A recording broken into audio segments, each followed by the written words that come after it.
Hello, and today we're reading Alien Vince. Alien Vince was, well, of course he was, an alien plant to be more precise. Alien Vince lived in the city Musip in the country Cedia on the rainy planet Venus in a star system located in the Large Magellanic Cloud Galaxy. Alien Vince was a green-collar worker. He took care of the environment and helped reduce pollution. His main job was to recycle, but Alien Vince didn't recycle plastic, metal, or cardboard, like you and me. Oh no. He recycled air.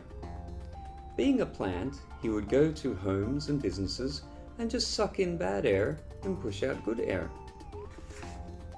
He also knew that more oxygen meant healthier people. His oxygen was even thought to be the cause of some miraculous cures. He definitely mentioned that several times in his advertising. One day though, everything changed.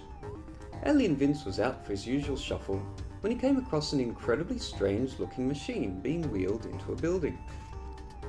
"It's an air machine," said his friend excitedly, indicating various parts of the machine. "It converts bad air to good air." Alien Vince was shocked. How could this be? He thought he was the only thing that converted bad air to good air. If more people bought these machines, he wouldn't be able to work. He wouldn't be able to run his business as no one would buy his services. On his way back to his home, he met a group of cronies. They were standing around looking sadly at each other. He decided to ask them what was wrong. The leader crony said, "We need to find more staff. Our mold mowing business is growing, and we don't have enough people to do it. We also don't have the means of managing more people if more joined us anyway." Alien Vince thought for a moment.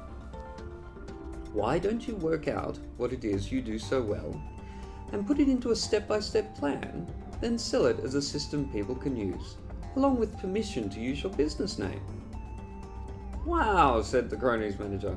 "That's brilliant." Then Alien Vince realized, if he had lots of Venosians doing the same work as him, people wouldn't need to buy the machines. Excitedly, he shuffled home and put his plan into action. He contacted every seed, pod and field he knew, and pretty soon he had 47 Venosians working for him. They went out through the city, knocking on the doors of businesses and offering the first hour free. It was a huge success, and Alien Vince had never been so busy. Alien Vince's business thrived, and he was able to train and manage millions of plants. But then he realized something. It had seemed like he was a huge success. Alien Vince had been spending his days and nights setting appointments, responding to customer inquiries, employing and training people, following up client bookings, paying bills, meeting clients, and being totally immersed in his business. But he couldn't remember the last time he'd gone out with any of his friends. And he couldn't remember the last time he'd even gone on a date. He realized, covering his mouth with his leaves, that he had no life. What was he going to do? He looked over to the factory where his competitor made oxygen-making machines, and finally realized, this guy had the right idea, Alien Vince thought. The owner of that business had automated everything. He rang his cronies friend. "Hey Vince," said the cronies manager, "you helped us a lot with your idea last time. If there's anything I can do in return, let me know. My business is already obsolete, and I've only just realized it." "My turn to give you some advice, it seems. Rather than see your competitor as an enemy, why not see if you can work together?" "You're right. I'll go and speak to him straight away. I'm sure we could work something out." "Thank you." Alien Vince was excited. He rustled and shuffled over to the factory. He'd seen the owner's shuttle land not long ago, so knew he was there.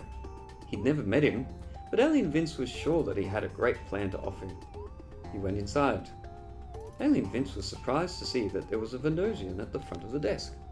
"Hello," he said. "I run the private air recycling service Aspire. Anyway, I'd like to talk with your manager about a partnership." "Would you believe that the owner is waiting for you?" she said. "Please shuffle in."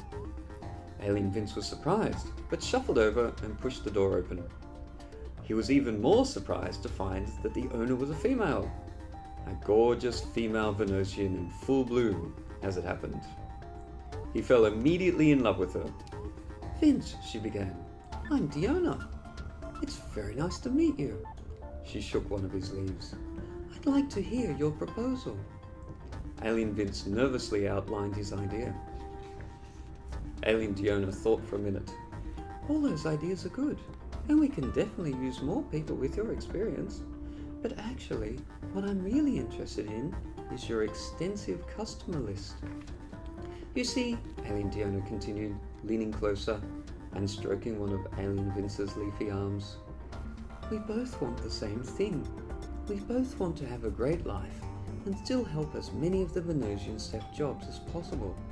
Everyone can have a job. Would you like to work with me on this? Yes, Alien Vince said, completely smitten. Absolutely. Fantastic, said Alien Diona. That's settled then. And now that the business part of things is over, how about you and me go and catch some star energy at the local Venusian energy dome? Said Alien Diona shyly. I hear the blue light there is particularly tasty. Alien Vince opened his eyes wide, and his three mouths even wider, then coughed and said, yes, that would be great. Alien Diona took Alien Vince to a beautiful part of the energy dome, an exclusive seat. They absorbed blue light and chatted for a long time. It was the beginning of a wonderful relationship. They dated many more times, married, and then had many seedlings. The business boomed. Millions of Venusians traveled the world supplying machines and air to businesses everywhere, and everyone was happy. Alien Vince and Alien Diona were the happiest they'd been in hundreds of years. And then one day, an invitation to a galactic conference appeared with a flash on the desk in their office. But that's another story. So, I hope you liked Alien Vince, and if you're a budding entrepreneur, this is a book for you. Next time, Alien Carla.